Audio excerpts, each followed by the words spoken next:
Hello students, welcome to my channel. तो आज मैं आप सभी को इस वीडियो में चैप्टर नंबर 4 डिटर्मिनेंट्स का एग्जांपल नंबर 7 करवाने जा रही हूँ। हमें दिया है find the equation of the line joining A 1,3 and B 0,0 using determinant and find K if D k, 0 is a point such that the area of triangle ABD is 3 square units. तो देखिए बेटा, ध्यान से आपको ना इस example में 2 question पूछे हैं। पहला क्वेश्चन क्या पूछा है आपसे कि हमें ना इक्वेशन फाइंड आउट करके बताइए। आपको ये 2 पॉइंट्स दिए हुए हैं, इन दोनों पॉइंट्स को जब आप ज्वाइन करोगे तब आपको एक लाइन मिलेगी। ठीक है, हमें ना इस लाइन की इक्वेशन फाइंड आउट करके बतानी है और डिटर्मिनेंट का यूज करना है। आपने यहाँ पे हमें मेंशन किया कि आपने डिटर्मिनेंट का यूज करना है इस लाइन की इक्वेशन निकालने के लिए। ओके, नेक्स्ट क्वेश्चन में हमसे पूछा है कि k की वैल्यू फाइंड आउट करके बताइए। आपको डी पॉइंट दे रखा है और आपको area of triangle ABD given है 3 स्क्वायर यूनिट्स। ठीक है, तो चलिए सबसे पहले हम पहला क्वेश्चन करते हैं, इसका इक्वेशन फाइंड आउट करते हैं। ठीक है, तो यहाँ पर देखिए आपको ये 2 पॉइंट्स दे रखे हैं। तो चलिए मैं फिगर ड्रॉ करती हूँ, तब आपको और अच्छे से क्लियर होगा। तो यहाँ पर आपको 2 पॉइंट्स दे रखे हैं। एक ये A पॉइंट दिया है, इसके कोऑर्डिनेट्स क्या दे रखे हैं 1,3, और आपको ये B पॉइंट दिया है, इसके कोऑर्डिनेट्स दिए हैं 0,0। ठीक है, इन दोनों को आप ज्वाइन कर लीजिए। इन दोनों को हम ज्वाइन कर लेते हैं, दोनों पॉइंट्स को। ठीक है, तो आपको ये लाइन मिली। ठीक है, अब देखिए हमें क्या करना है, डिटर्मिनेंट का यूज करना है। ठीक है, तो हम डिटर्मिनेंट का यूज करके कैसे यहां से इक्वेशन निकालेंगे इस लाइन की। तो हम देखिए क्या करेंगे बेटा, अगर मैं इस लाइन पर एक और पॉइंट ले लेती हूं, मान लीजिए एक और पॉइंट ले लेती हूं P पॉइंट। ठीक है, इसके कोऑर्डिनेट्स मान लेती हूं x, y। तो मुझे यहाँ पर 3 पॉइंट्स मिल गए। ठीक है, 3 पॉइंट्स अगर आपके पास हैं तो हम यहाँ पर एरिया ऑफ ट्राइंगल यूज कर सकते हैं डिटर्मिनेंट की फॉर्म में। तो वहां से हम क्या करेंगे, इस लाइन की इक्वेशन निकाल सकते हैं। ठीक है, और मैंने आपको एक चीज बताई है कि अगर आपके तीनों पॉइंट्स एक ही लाइन पर लाई करते हैं तो वो आपके कोलिनियर पॉइंट्स कहलाते हैं। कोलिनियर पॉइंट्स कहलाएंगे तो वहां पर आपका जो एरिया ऑफ ट्राइंगल होगा ना, वो क्या होगा, 0 होगा। समझ आई बात। ठीक है, एरिया ऑफ ट्राइंगल क्या होगा यहाँ पर हमारा, 0 होगा बेटा। ठीक है, 0 होगा, तो वहां से हम क्या करेंगे, इक्वेशन निकाल सकते हैं। ठीक है, तो चलिए सबसे पहले हम लिख लेते हैं यहाँ पर, late P x, y is a point on line AB। ठीक है, तो हम इस AB पॉइंट पर एक पॉइंट मानकर चल रहे हैं, P पॉइंट, उसके कोऑर्डिनेट्स हमने ले लिए x, y। ठीक है, देन अब यहां पर then the area of triangle, area of triangle क्या हो जाएगा, एरिया ऑफ ट्राइंगल इज 0। तो चलिए अब हम एरिया ऑफ ट्राइंगल डिटर्मिनेंट की फॉर्म में लिखकर उसको सॉल्व करके वहां से इक्वेशन निकालेंगे। ठीक है, तो चलिए करते हैं। तो कैसे लिखते हैं हम, 1/2। अब सबसे पहले यहां पर हम क्या करेंगे, x वाले कोऑर्डिनेट्स लिख लेते हैं। ठीक है, तो चलिए लाइन वाइज ही कर लेते हैं। तो x वाले कोऑर्डिनेट लिखते हैं 1 और ये x और यहाँ पर 0। देन y वाले कोऑर्डिनेट सेकेंड कॉलम में 3, y, देन ये 0। ठीक है, और लास्ट कॉलम में 1, 1, 1। ठीक है, समझ आया आपको। ठीक है, अब फटाफट से हम क्या करते हैं, देखिए आपने ये जो पॉइंट्स है ना, यहाँ पर ये आपके A पॉइंट के कोऑर्डिनेट्स हैं 1, 3, और ये B पॉइंट के 0, 0, और ये P पॉइंट के x, y। ठीक है, आप ये x, y कहीं पर भी ले लीजिए, चाहे फर्स्ट रो में, लास्ट रो में, कहीं पर रखकर आप इसको सॉल्व करिएगा, आपका जो आंसर आएगा ना वो सेम ही आएगा। ओके, तो चलिए इसको करते हैं अब सॉल्व। तो यहाँ पर एरिया ऑफ ट्राइंगल आपको कितना है, यहाँ पर 0। क्यों, क्योंकि ये जो तीनों पॉइंट्स हैं एक ही लाइन पर लाई कर रहे हैं, तो ये हमारे कोलिनियर पॉइंट्स कहलाएंगे। तो यहाँ पर एरिया ऑफ ट्राइंगल हमारा क्या होगा, 0 होगा। ठीक है, तो यहां पर देखिए मैं सोच रही हूं एक्सपैंड करने का लास्ट रो को। ठीक है, लास्ट रो को एक्सपैंड करने का सोच रही हूं, तो यहां पर लिख लेते हैं हम सबसे पहले, ताकि कोई कंफ्यूजन ना रहे आपको। एक्सपेंडिंग अलोंग रो 3rd। ठीक है, रो थर्ड से मैं इसको एक्सपैंड कर रही हूँ, तो ये तो देखिए आपका ये 0 ही होगा, तो देखिए ये आ जाएगा, ये आपका प्लस रहेगा, देन ये माइनस और ये प्लस, तो यहाँ पर ये 0 और अंदर क्या बचेगा आपके पास 3 1 y 1, ठीक है। नेक्स्ट माइनस का 0, ये डिलीट कर दीजिए, तो आपके पास 1x 1 1, नेक्स्ट प्लस का 1 और अंदर आएगा 1 3 x y, ठीक है, ये आया। नेक्स्ट 0 इधर 1/2, ये तो आपका पूरा 0 हो जाएगा, ये भी 0 हो जाएगा, और यहाँ पर आपका क्रॉस मल्टीप्लाई होके अंदर आएगा y माइनस 3x, ठीक है, ये आया। ओके, इतना आ गया आपके पास। अब ये 1, ये तो 2 डिवाइड में इधर जाएगा, तो देखिए ये तो 0 ही हो जाएगा, ठीक है, ये 0 हो गया, और इधर से आपके पास सिर्फ क्या बचेगा, y माइनस 3x, ठीक है, ये बचा आपके पास।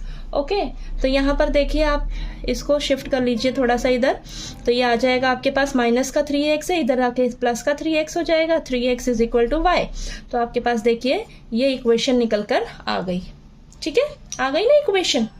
इसको आप इतना भी छोड़ सकते हो, कोई बात नहीं, आपके पास देखिए ये इक्वेशन आ गई, ठीक है। तो आपने देखिए कैसे निकाला, आपको सिर्फ 2 ही पॉइंट्स दे रखे थे, तो आपने तीसरा पॉइंट इस लाइन पर एक लेट कर लिया, ठीक है। अब ये तीनों पॉइंट्स एक ही लाइन पर लाई कर रहे हैं, तो आप यहाँ पर एरिया ऑफ ट्राइंगल यूज करेंगे, डिटर्मिनेंट की फॉर्म में हमें यहाँ पर बोला है डिटर्मिनेंट का यूज करिएगा, ठीक है। तो एरिया ऑफ ट्राइंगल तो देखिए तीनों पॉइंट्स एक ही लाइन पर लाई कर रहे हैं, तो 0 होगा, ठीक है, 0 होगा, वहां से हमने इसको यूज किया, तो देखिए एरिया ऑफ ट्राइंगल यूज करके हमने यहाँ से इक्वेशन फाइंड आउट कर ली, ठीक है। अब हमें बोला है कि नेक्स्ट क्वेश्चन में बोला है कि k की वैल्यू फाइंड आउट करके बताइएगा, ठीक है। तो चलिए करते हैं, k की वैल्यू फाइंड आउट कैसे करेंगे। अब देखिए ध्यान से समझिए, हमें ये 2 पॉइंट्स a और b दे रखे हैं, ठीक है। अब यहाँ पर हमें एक तीसरा पॉइंट दे दिया है d, यहाँ पर तो देखिए ये तो आपका अलग था, हमने यहाँ पर एक लेट किया था पॉइंट, ठीक है, इस लाइन सेगमेंट पे। अब हमें ये 2 पॉइंट्स दे रखे हैं a b, और ये तीसरा पॉइंट हमें d दे दिया है। यहाँ पर एरिया ऑफ ट्राइंगल दे रखा है किसके लिए, a b d के लिए, यानी कि a b आपके ये 2 पॉइंट्स होंगे, और ये d पॉइंट आपको दिया हुआ है, क्या दिया है, k, 0, ठीक है। तो यहाँ पर देखिए ट्राइंगल हम ड्रॉ कर लेते हैं, देखिए तब आपको अच्छे से समझ आ जाएगा। तो यहाँ पर मैं ट्राइंगल ड्रॉ कर लेती हूँ, ओके। तो देखिए ये आपका A पॉइंट और ये B पॉइंट, ठीक है, और ये D पॉइंट, तो A B D ट्राइंगल बन गई ना आपकी, ठीक है। A पॉइंट के कोऑर्डिनेट्स क्या दे रखे हैं 1,3, B पॉइंट के कोऑर्डिनेट्स क्या दिए हैं 0,0, ओके। D पॉइंट के कोऑर्डिनेट्स क्या दे रखे हैं आपको K, 0, ठीक है। तो यहाँ पर देखिए ये आपका तीनों पॉइंट्स दे रखे हैं ट्राइंगल के, ठीक है। तो यहाँ पर हम लिख लेते हैं सबसे पहले हमें, और एरिया ऑफ ट्राइंगल आपको गिवन है, यहाँ पर लिखिए एरिया ऑफ ट्राइंगल आपको कितना गिवन है 3 स्क्वायर यूनिट्स। चलिए लिख लेते हैं, area of triangle ABD is equal to 3 square units, ये आपको गिवन है। और इस ट्राइंगल के तीनों वर्टिसेस आपको दे रखे हैं, क्या दे रखे हैं 1,3, 0,0 एंड K, 0, ठीक है। इसको मान लीजिए x1, ये y1, x2, y2, x3, y3। फटाफट से हम एरिया ऑफ ट्राइंगल लिखते हैं डिटर्मिनेंट की फॉर्म में, ठीक है। तो 1/2, देन यहाँ पर x वाले वेरिएबल फर्स्ट कॉलम में तो 1 0 K, नेक्स्ट में y वाले वेरिएबल, तो y वाले वेरिएबल 3 0 0, नेक्स्ट लास्ट कॉलम में 1 1 1। इतना क्लियर हुआ। और आपको देखिए एरिया ऑफ ट्राइंगल कितना गिवन है 3 स्क्वायर यूनिट्स। तो मैंने आपको एक चीज बताई है, जब भी आपको एरिया दिया हो ट्राइंगल का तो आपने प्लस माइनस दोनों कंसीडर करना है डिटर्मिनेंट सॉल्व करते समय, ठीक है। तो यहाँ पर देखिए आप लिख कर चलोगे प्लस माइनस 3, आपको एरिया ऑफ ट्राइंगल कितना दिया है 3 स्क्वायर यूनिट्स, तो आपने प्लस माइनस दोनों ही लेकर चलना है इसको सॉल्व करने के लिए। ओके, तो चलिए इधर करते हैं हम 1/2।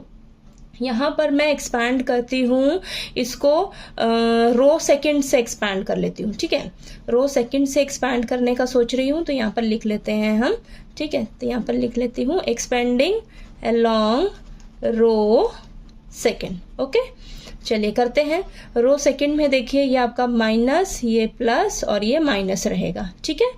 तो यहाँ पर ये तो देखिए ये तो पूरा जीरो ही हो जाएगा और ये भी पूरा जीरो हो जाएगा। ये लास्ट वाला देखते हैं, लास्ट एलिमेंट क्या है, -1 और अंदर क्या बचेगा आपका second row third column, delete कर दीजिए, 1 3 के 0 बचेगा अंदर, 1 3 के 0। ओके चलिए इसको सॉल्व करते हैं आगे। तो ये देखिए +-3 यहाँ पर लेंगे, 1/2 अंदर क्या आएगा आपके पास, ये क्रॉस मल्टीप्लाई करिए तो ये तो 0 हो जाएगा और ये -3 ठीक है, माइनस बाहर रहेगा और -3 अंदर आएगा, ठीक है।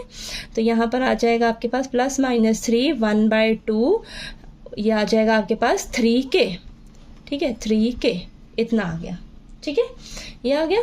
तो ये आ जाएगा आपके पास +-3 = 3k/2, ठीक है।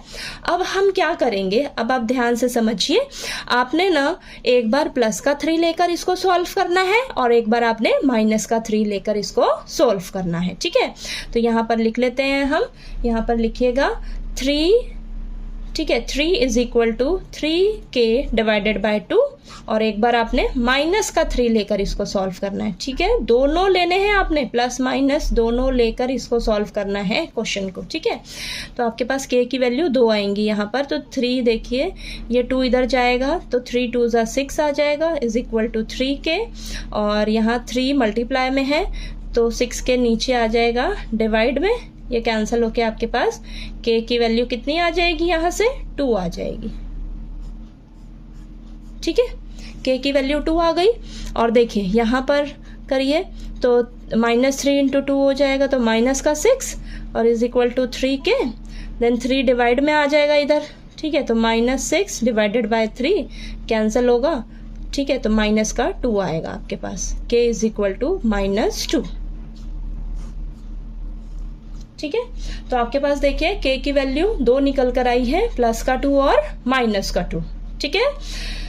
तो समझ आया, इस क्वेश्चन में आपके पास, इस एग्जाम्पल में आपके पास 2 क्वेश्चन पूछे थे, ठीक है। तो आपने ध्यान से इसको करना है, ठीक है। तो आपको चलिए ये एग्जाम्पल नंबर 7 जो है वो अच्छे से समझ आ गया होगा। कहीं कोई डाउट आए आपको तो प्लीज़ पूछ लीजिएगा और अगर आपको मेरा पढ़ाया हुआ अच्छा लगे तो प्लीज़ वीडियो को लाइक कीजिए, शेयर कीजिए और ज़्यादा से ज़्यादा सब्सक्राइब कीजिएगा मेरे चैनल को। Thank you so much.